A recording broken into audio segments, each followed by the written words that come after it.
आइए इसमें आज हम लोग पिछले क्लास में triangle law of vector addition को देखे थे, है ना। तो उसमें हमने इस तरीके से दो वेक्टर को कंसीडर किया था, इधर ध्यान दीजिए, दो वेक्टर को कंसीडर किए थे और दोनों को एडिशन किए थे। एडिशन करने के बाद हमने देखा था कि इसमें हमारे पास मैग्नीट्यूड निकल कर के आया था, है ना। जिसमें क्या था, √a² + b² प्लस क्या 2ab cos थीटा, ये था रिजल्टेंट। तो ये रिजल्टेंट मैग्नीट्यूड था। अब हमारे पास एक और चीज था, रिजल्टेंट एंगल। तो रिजल्टेंट एंगल हमारे पास क्या था, tan inverse b sin theta upon a + b cos theta, इतना था। अब यहाँ पर देखेंगे बच्चे कि हम अगर पैरेललोग्राम लॉ ऑफ वेक्टर की बात करते हैं तो इससे ज़्यादा अलग नहीं है, थोड़ा सा डिफरेंस है, लेकिन मैग्नीट्यूड आपका एंगल सारा का सारा वही मिलेगा। कैसे, तो देखिए यहाँ पे हम लोग करने वाले हैं कि जैसे मान लीजिए कि हमारे पास एक वेक्टर A है, ठीक है। दूसरा वेक्टर हमने माना कि ये दूसरा वेक्टर B है, ठीक है। अब इसमें हमारे पास था पैरेललोग्राम का कंसेप्ट। तो पैरेललोग्राम में क्या होता है ना कि आप लोग अंडरस्टैंड में पढ़ेंगे उसका कंस्ट्रक्शन। पैरेललोग्राम होता क्या है, तो दो सामने वाली लाइंस क्या होते हैं, पैरेलल्स होते हैं, ठीक है। तो उसी को हम लोग क्या बोलते हैं, पैरेललोग्राम, ठीक है। तो अब यहाँ से हम लोग क्या करेंगे कि यहाँ पे देखेंगे कि वेक्टर A है और ये वेक्टर B है। हम इसको मान लेंगे कि ये दोनों क्या है, साइड है। क्या है, साइड है, किसका, पैरेललोग्राम का। तो पैरेललोग्राम का साइड है, इसका मतलब है कि ये वेक्टर ठीक इसी तरह से दूसरा वेक्टर यहाँ पर पैरेलल होगा ना। तो यहाँ से हम लोग इसी को क्या करेंगे, लेकिन हमारे पास वेक्टर में एक कॉन्सेप्ट है। कॉन्सेप्ट क्या है कि हम किसी भी वेक्टर को बिना मैग्नीट्यूड और डायरेक्शन को चेंज किए हुए एक पोजीशन से दूसरे पोजीशन तक लेके जा सकते हैं ना, कहीं भी। तो अगर ले जा सकते हैं तो हम क्या करेंगे कि या तो इस वेक्टर को यहाँ पर लेके आ जाए और इस वेक्टर को यहाँ लेके आ जाए। बोलिए, हुआ कि नहीं हुआ। तो ऐसे केस में देखेंगे बच्चे कि ये हमारे पास वेक्टर B मिलेगा और ये भी हमारे पास वेक्टर B, और ये हमारे पास अगर इसको उठा के हम यहाँ रखें तो क्या मिलेगा, क्या मिलेगा, हाँ वेक्टर A। तो यहाँ से हमारे पास ये मिल जाएगा वेक्टर A, ये मिल गया। अब यहाँ से इसको भी हम वेक्टर B कर दे और ये वेक्टर A कर दे। अब सोचो कि रिजल्टेंट क्या होगा, रिजल्टेंट तो यहाँ पर जो इसका डायगोनल होगा, पैरेललोग्राम का जो डायगोनल होगा वही हमारा क्या कहलाएगा, रिजल्टेंट। तो यहाँ से बच्चे हम लोग यहाँ से एक लाइन ड्रॉ कर देंगे और ये हमारे पास रिजल्टेंट मिलेगा। अच्छा एक बात बताइए, जब ट्रायंगल ऑफ वेक्टर एडिशन के अकॉर्डिंग दो वेक्टर को हम लोग ऐड कर रहे थे तो यहाँ रिजल्टेंट बराबर क्या आता था,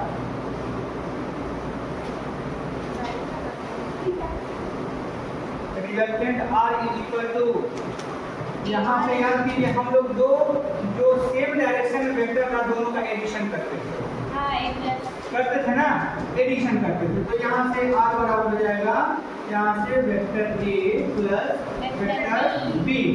अब सोच के ये देखो कि सर अब यहाँ से ये वेक्टर B है और ये वेक्टर A है, तो इस दोनों का एडिशन करेंगे तो क्या होगा, इसके इक्वल होगा, इसी के इक्वल होगा। बस वो नंबरिंग इधर से उधर होगा, लेकिन मैग्नीट्यूड तो वही होगा ना। तो यहाँ से हमारे पास अगर इसके अकॉर्डिंग बात करें बच्चे तो यहाँ से vector R = vector B plus vector A, यही होगा। और याद करो हम लोग जो यहाँ पर रिजल्टेंट निकाले थे, ये जो रिजल्टेंट निकाले थे √a²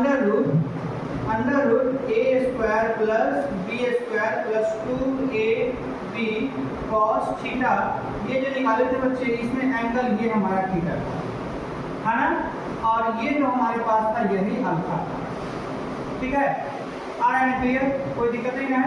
चलिए तो यहाँ से हम लोग देख लेंगे एक बार फिर से, समझ नहीं आ रहा है, क्लियर नहीं आ रहा है, क्लियर नहीं आ रहा है, आ रहा है वैसे वो थोड़ा ब्लरी हो गया डिस्प्ले में, कोई बात नहीं, हो रहा है ना। उधर से रिप्लाई भी देना है ना, कोई दिक्कत नहीं है, नॉर्मल तरीके से हम लोग काम करेंगे।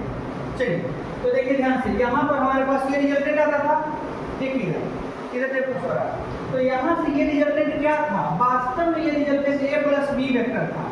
इधर देखिए फर्स्ट इधर, तो ये हमारे पास वेक्टर क्या था, vector A plus vector B.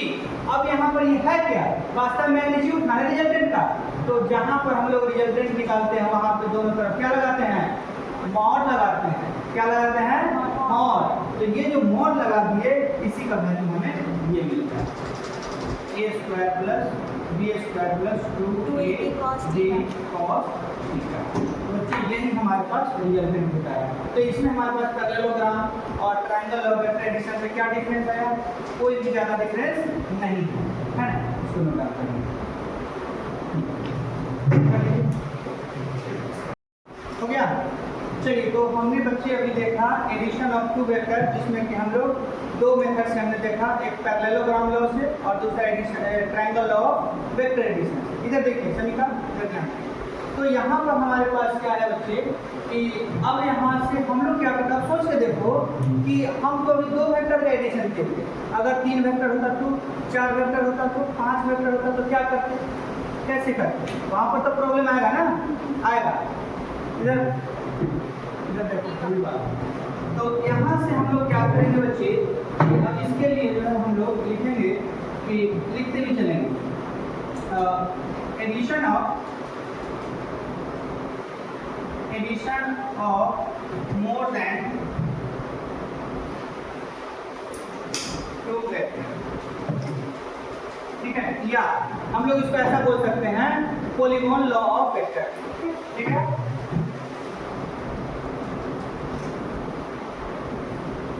Law of vector क्या, कहाँ नहीं बोल रहे, हाँ। तो यहाँ से हमारे पास अगर इस तरह का केस है बच्चे, तो हम एक से अधिक वेक्टर बनाएंगे, क्या कोई दिक्कत नहीं। तो यहाँ से हमारे पास मान लीजिए कि ये वेक्टर ये क्या है, अच्छा मक्खी है, वेक्टर ए, दूसरा मान लीजिए वेक्टर बी, तीसरा है वेक्टर सी, चौथा है वेक्टर डी, है ना। डायग्राम बनाइए। अब यहाँ से बच्चे हमारे पास कितना है, 4 वेक्टर है, इधर देखो 4 वेक्टर है। अब 4 वेक्टर है तो यहाँ पर इसको एडिशन कैसे करेंगे, तो हम लोग एक कंसेप्ट जानते हैं, हम लोग एक कंसेप्ट जानते हैं कि हमें रिजल्टेंट निकालना हो तो सभी वेक्टर को एक के हेड पे दूसरे को टेल डालेंगे, एक के हेड पे दूसरे का टेल, दूसरे के हेड पे दूसरे का, तीसरे का हेड टेल, है ना। तो हेड टेल का कंटिन्यू करते जाएंगे और जो रिजल्टेंट मिलेगा वो पहला का जो टेल है और फाइनल का जो हेड है उससे हम लोग मिला देंगे, ठीक है। तो देखिए यहाँ से हमारे पास क्या होगा कि जब हमें रिजल्टेंट निकालना हो तो हम यहाँ से देखेंगे कि एक वेक्टर को, हाँ एक रूल्स हमारे पास है, रूल्स है कि किसी भी वेक्टर को बिना मैग्नीट्यूड और डायरेक्शन, बिना मैग्नीट्यूड और डायरेक्शन को चेंज किए हुए हम उसके पोजीशन को चेंज कर सकते हैं ना। तो हम लोग यहाँ से करेंगे, ए को पहले उठाइए और ए को सेम उसी तरीके से आप ड्रॉ कर देंगे, ये हमें मिल जाएगा वेक्टर ए। अब देखिए दूसरा वेक्टर बी, तो दूसरा वेक्टर बी को मिलेगा। अब बी को हम इसके पहला ए के हेड पर हम दूसरे के टेल को रख सकते हैं, रखेंगे ना। तो यहाँ से ये मिल गया बी। अब यहाँ पर देखिए ये हमारे पास सी को उठा करके और बी के हेड पे डालेंगे, ठीक है। तो यहाँ से हम बी के हेड पे यहाँ डालेंगे, तो यहाँ से ऐसा ही है ना, ये कुछ ऐसा है वेक्टर सी। बोलिए कोई दिक्कत नहीं। अब यहाँ से वेक्टर सी मिल गया, अब उसको हम इस वेक्टर डी को डालेंगे ना, हाँ। तो यहाँ से हमारे पास वेक्टर डी मिलेगा ऐसा, यानी कि ये वेक्टर डी कितना ही था ना।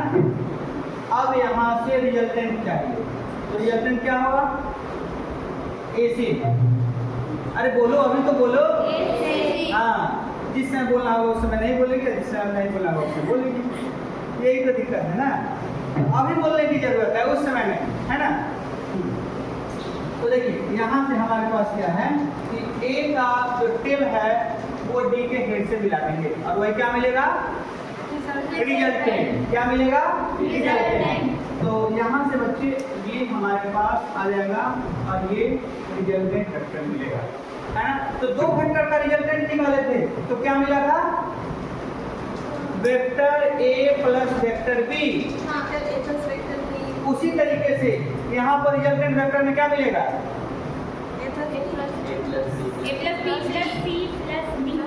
बिल्कुल करेक्ट। मतलब सभी वेक्टर का डायरेक्ट क्या कर देंगे, एडिशन कर देंगे। यानी कि फाइनली हमारे पास मिलेगा बच्चे resultant vector is equal to vector a plus vector b plus vector c plus vector d। यही हमारे पास आंसर हो गया, ठीक है। चलिए नोट डाउन कर लीजिए सभी लोग। चलिए देखो इधर समीकरण देखिए।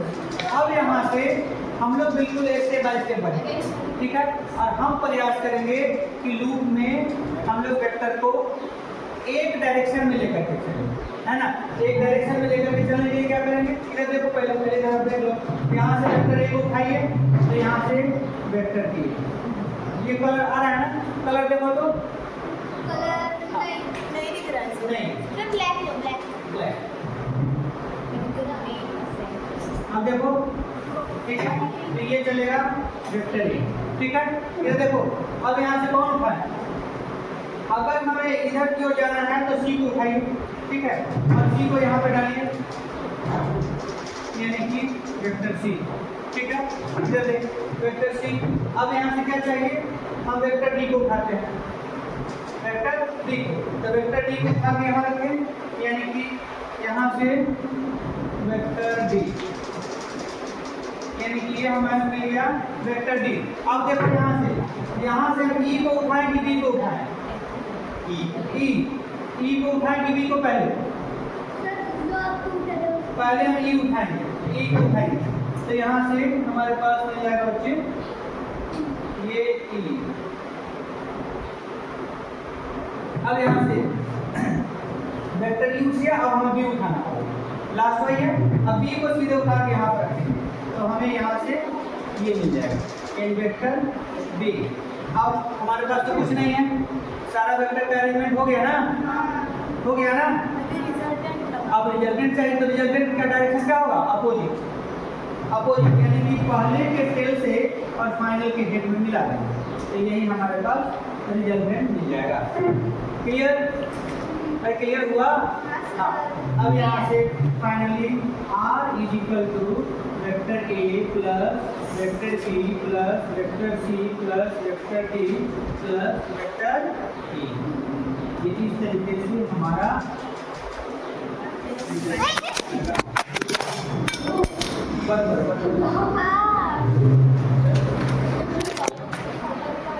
चल रहा है, चलो ठीक है।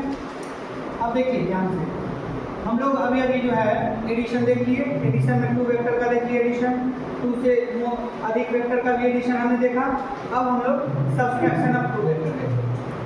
तो यहाँ से हम लोग देखेंगे बच्चे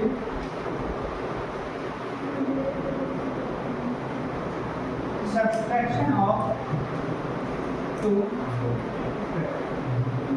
है ना।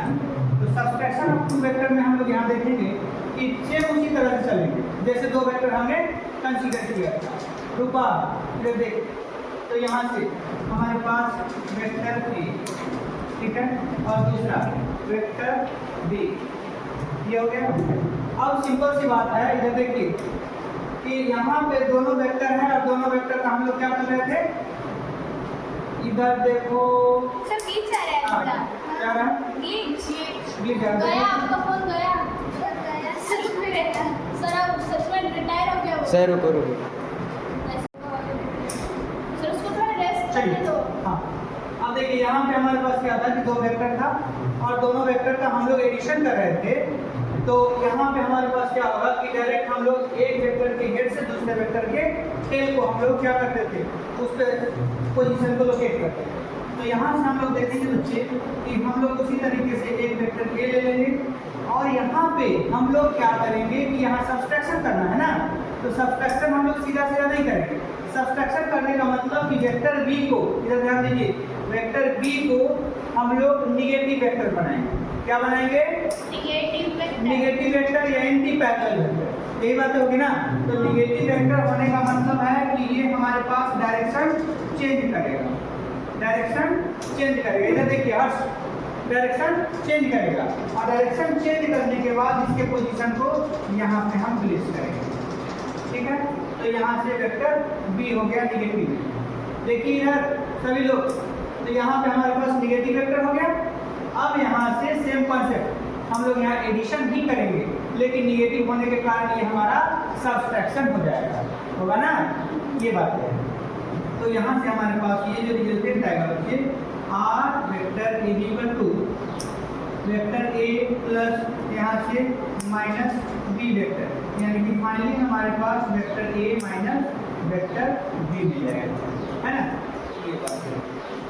चलिए इसको नोट कर लीजिए। और हाँ, अब एक मिनट, इस पर हमें रिजल्टेंट भी कितना आएगा, रिजल्टेंट भी देख लेते हैं। तो रिजल्टेंट देखने के लिए हम लोग यहाँ से रिजल्टेंट जो निकाले थे उसी में हम मॉडिफाई करेंगे। तो यहाँ से हमारे पास रिजल्टेंट हो जाएगा ये A square plus B square plus 2ab।